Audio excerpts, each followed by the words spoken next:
تو یہ کہانی ہے ہماری یونشی کی، جسے اپنے ورلڈ میں ڈیول گوڈ بھی کہا جا سکتا تھا، کیونکہ اس نے ایک ساتھ ہی سارے ہیونلی گوڈ سے دشمنی لے لی تھی۔ اور یونشی کے پاس ایک ایسا ٹریجر تھا جسے ہر ایک واریر کو تھی، اور اس لیے بڑے بڑے کرائم کے لوگ اپنے سولجر کو بیچ دیتے کیا کہ وہ یونشی کو مار ڈالے، جن کے خلاف یونشی اکیلے ہی کئی دنوں تک فائٹ کرتا رہتا ہے۔ اس فائٹ کے دوران یونشی نے اپنے پیاروں کو کھو دیا اور وہ خود بھی یہاں پر مارا جاتا ہے، اور اس کی قسمت اسے ایک اور موقع دیتی ہے، اور وہ اپنے سارے میموری کے ساتھ ایک نئی باڈی میں ری انکارنیٹ ہو چکا تھا، اور اس کی جو ہے یہ نئی باڈی کافی زیادہ ویک ہے۔ اور یونشی ہار مانتے ہوئے وہ سب سے کہتا ہے کہ میں کبھی بھی ہار نہیں مانوں گا، اور وہ یہاں پر بدلہ بھی لے گا۔ اور زیادہ ٹائم خراب کرتے ہوئے ہم اس ڈیول گوڈ کی ایپیسوڈ کی شروعات ہم کرتے ہیں یہی سے۔ اس کہانی کی شروعات ہمیں کئی واریر کو دکھاتے ہوئے ہوتی ہے جو کسی پر حملے کرتے جا رہے تھے،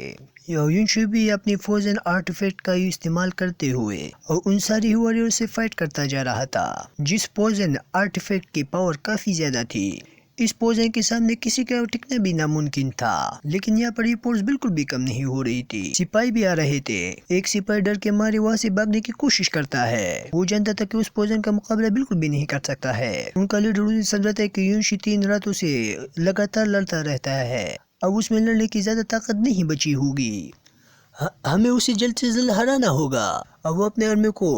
جمع کر کے اسے پھر سے یونائٹ کر لیتا ہے اور یونشی پر حملہ کرنا شروع کر دیتا ہے، اور ہمیں دکھایا جاتا ہے کہ یونشی کافی زیادہ گھائل ہو چکا ہے اور کافی زیادہ تک بھی گیا ہے، اور یونشی جو ہے یہاں پر ہار بالکل بھی نہیں مان رہا تھا، اور یہاں پر لگاتار زخم کھاتے ہوئے بھی اپنی ہیونلی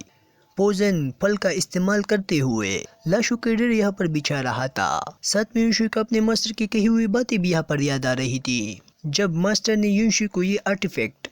دیا تھا تو انہوں نے یونشی سے کہا تھا کہ اس آرٹیفیکٹ کا پوزن کافی زیادہ خطرناک ہو سکتا ہے، اور اس پوزن کا استعمال کرتے ہوئے تم کوئی بھی میڈیسن بنا سکتے ہو، یا تم کوئی دوسری پوزن کا اثر بھی کم کر سکتے ہو، اور اس پوزن کا استعمال تم جیسا چاہو ویسا کر سکتے ہو۔ یہ تم پر ڈیپینڈ کرتا ہے کہ تم اسے اچھائی کے لیے استعمال کرتے ہو یا برائی کے لیے، اور اس کا پوزن کرتے ہے کسی ڈیمن یا گوڈ کو مارنے کے لیے۔ اور یونشی یاد رکھتا کہ میں تم سے ہمیشہ یہی چاہتا ہوں کہ تم ایک اچھے راستے پر چلو، لوگوں کی مدد کرو بجائے کہ بلا وجہ کہ تم خون خرابہ کرو۔ تبھی ایک واریر آ کر یونشی کے سینے میں اسپیر گھسا دیتا ہے، جس کی وجہ سے یونشی کی حالت کافی زیادہ خراب ہونے لگ جاتی ہے، اور وہ اپنے ماسٹر کو یاد کرتے ہوئے کہتا ہے کہ ماسٹر میں آپ کی باتیں بالکل بھی نہیں مان سکتا، مجھے معاف کر دینا، ان درندوں کی وجہ سے آپ مارے گئے اور انہوں نے میرے پیانسوں کو بھی جان سے مار دیا، ان لوگوں نے تو سب کچھ مجھ سے چھین لیا، میں خود سے بھی نفرت کرنے لگا ہوں، میں اس پوری دنیا کو جلا کر راکھ کر دوں گا۔ اور یہ کہتے ہوئے یونشی اپنے ہیونلی پھل پوزن کو ایکٹیویٹ کر دیتا ہے، جہاں پر اس کا پوزن بلاسٹ ہو جاتا ہے۔ اس بلاسٹ کو دیکھ کر وہاں پر کچھ اور بھی سپاہی پہنچ گئے تھے، جو کہ اپنے ساتھیوں کے لاشوں کو دیکھ کر چونک جاتے ہیں، جبکہ انہیں دیکھنے کے لیے ملتا ہے کہ یونشی بھی اپنی جگہ پر اسٹریٹ کھڑا ہوا ہے، جبکہ انہیں لگتا ہے کہ یونشی اس بلاسٹ کی وجہ سے خود بھی مارا گیا ہوگا، اور وہ اس کے ہاتھوں سے ہیونلی پل کو چھیننے کی کوشش کر رہے تھے۔ تبھی ہمیں دیکھنے کے لیے ملتا ہے کہ یونشی واپس دوبارہ ہوش میں آ چکا ہے، اور وہ سیٹ کا لیڈر کہتا ہے کہ تم نے ہمارے سیٹ کے 2 ملین لوگوں کو مار دیا ہے، تمہاری زندگی تو ویسے بھی نہیں بچنے والی ہے، ہمارے سیٹ جو ہے یہاں پر تمہارے ٹکڑے ٹکڑے کر دیں گے، اگر تم مجھے یہاں پر وہ ہیونلی پل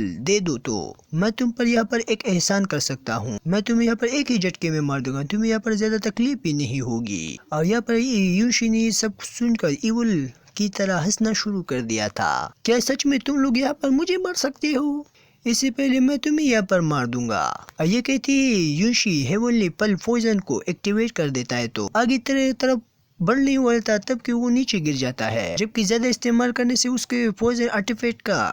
پوزن کم ہو چکا تھا، ساتھ ہی ساتھ یونشی بھی کافی زیادہ تھک چکا تھا، یونشی اب زیادہ دیر تک فائٹ بھی نہیں کر سکتا ہے۔ یہاں پر بھی یہ بات یونشی بھی سمجھ جاتا ہے، وہ سارے واریر بھی سمجھ جاتے ہیں، اور وہ ہنستے ہوئے کہتا تھا کہ میری زندگی صرف میری ہے، اور یہ کہتے ہوئے وہ کھائی سے نیچے کود جاتا ہے، جبکہ ساتھ ہی ساتھ وہ ہیونلی پوزن پل کو بھی کھا لیتا ہے، اور یونشی کو لگ رہا تھا کہ یہ اس کا انت ہے، اور ایسا نہیں ہوتا، یونشی کے ماسٹر کا ایک آرٹیفیکٹ چمکنے لگ جاتا ہے، اور وہ ایکٹیویٹ ہوتی ہے یونشی کے پیچھے ایک پورٹل ایکٹیویٹ کر دیتا ہے، جبکہ یونشی کی دوبارہ آنکھیں کھلتی ہے تو وہ اپنے سامنے ایک نئی